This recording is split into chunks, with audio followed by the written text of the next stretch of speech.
আজও চলে এসেছি একটা নতুন ভিডিও নিয়ে। আজ রান্না করব কাঁকরোল ভর্তা। তার জন্য তেল দেবো। কাঁকরোল এই যে কেটে নিয়েছি কুচি কুচি করে, হালকা তেল দিয়েছি।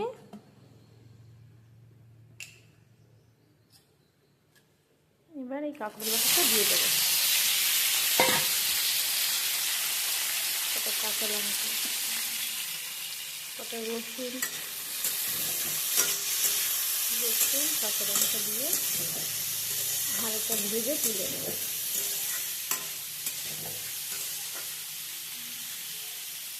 একটু ঢেকে ঢেকে করলে একটু নরম হলে ঢেকে দেবো। ঢাকনা খুলে এবার দেখবো, আবার একটু নেড়ে করে নেব। একটু নরম হয়ে আসলে তারপর লাগিয়ে দেবো।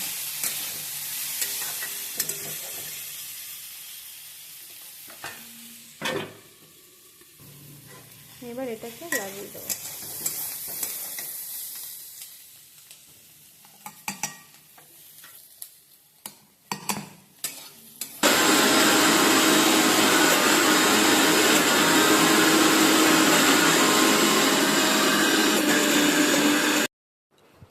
কড়াই গরম হয়ে গেছে, এবার তেল দিয়ে দেবো।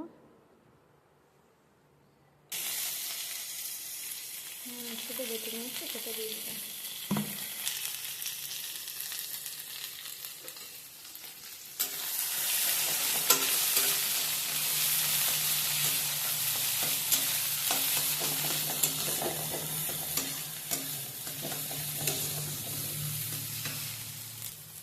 লবণ হলুদ দেবো এবার পরিমাণ মতো।